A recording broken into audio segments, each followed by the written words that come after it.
नाज़रीन, हम सुनते थे कि खून सफेद हो रहा है, लेकिन इस कदर सफेद हो जाएगा ये मालूम नहीं था।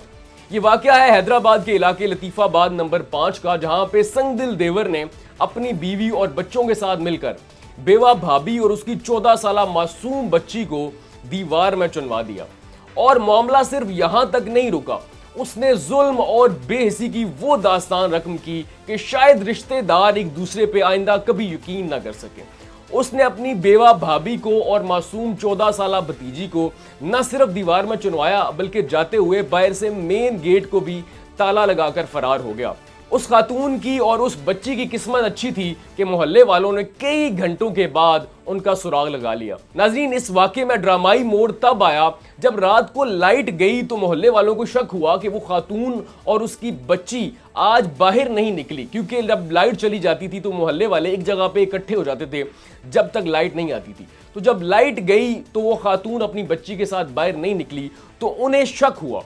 उन्होंने पुलिस को कॉल की, पुलिस ने आकर दरवाजे का ताला तोड़ा और जब अंदर गए तो उनके लिए मंजर ही अलग था। वहां पे जो दरवाजा था, दरवाजे के आगे बाकायदा तौर पे एक दीवार तामीर थी, और न सिर्फ दीवार तामीर थी बल्कि वो दीवार प्लस्तर हुई भी थी। जब उन्होंने अंदर आवाज दी तो अंदर से बच्ची की रोने की आवाजें आईं।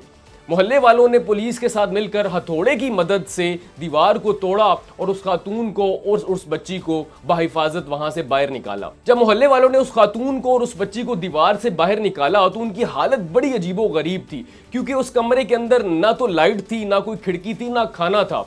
वो खातून और उसकी बच्ची पिछले कई घंटों से उस दीवार के अंदर मौजूद थी। वहां पे उनके पास लाइट नहीं थी, पानी नहीं था, और ना ही वहां पे कोई ऐसा सांस लेने का कोई जरिया था, क्योंकि वो शख्स जाते हुए उस कमरे की जो लाइट थी वो भी कट कर गया था और विंडो वहां पे मौजूद ही नहीं थी। जब वो खातून बाहर निकली तो उसने बताया कि मेरे शोहर की 4 साल पहले डेथ हो गई थी।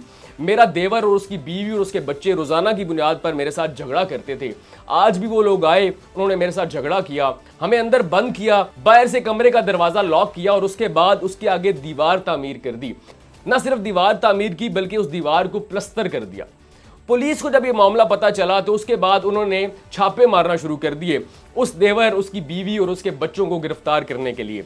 लेकिन तब मालूम हुआ कि वो देवर अपनी बीवी और अपने बच्चों के साथ फरार हो चुका है। तो फिर पुलिस ने उस मिस्त्री और उस मजदूर को गिरफ्तार किया जिसने डबल दिहाड़ी के लालच में न सिर्फ 2 जानों को खतरे में डाला, दीवार आगे तामीर की, बल्कि उसको प्लस्तर भी कर दिया। नाज़रीन, उस शख्स ने उस मिस्त्री को ये कहा था कि मैं तुम्हें डबल दिहाड़ी दूंगा, तुम आओ और यहाँ पे आके दीवार तामीर करो। वो मिस्त्री भी डबल दिहाड़ी के चक्कर में आया और उसने 2 जानों को खतरे में डाल दिया। अब तक पुलिस छापे मार रही है उस देवर और उसकी फैमिली को गिरफ्तार करने के लिए, लेकिन उस खातून की और उस बच्चे की जिस ड्रामाई तरीके से मोहल्ले वालों ने जान बचाई वो काबिल सताइश है। अगर उन्हें शक न गुजरता कि आज लाइट जाने पर यह खातून उसकी बच्ची बाहर नहीं आई तो शायद ये मामला किसी और तरफ चला जाता, क्योंकि पिछले कई घंटों से वो खातून और उसकी मासूम बच्ची उस दीवार के अंदर मौजूद थे, उस दीवार के अंदर कैद थे, जहां पे ना लाइट थी, ना सांस लेने का बंदोबस्त था, ना खाना था और ना ही वॉशरूम जाने की कोई सहूलत मौजूद थी। तो नाज़रीन, ये वो वाकया है जिसके बाद शायद सगे रिश्तों पर भी एतबार करना बहुत मुश्किल हो जाएगा। खून सफ़ेद होना सुनते थे, आज खून सफ़ेद होता देख भी लिया कि शोहर के बड़ा भाई दुनिया से चला गया, तो उसके बाद उसकी एक बेटी और एक जो बेवा थी उसकी कफालत करना तो दूर, उसके लिए ज़िंदगी ज़मीन पर तंग कर दी गई।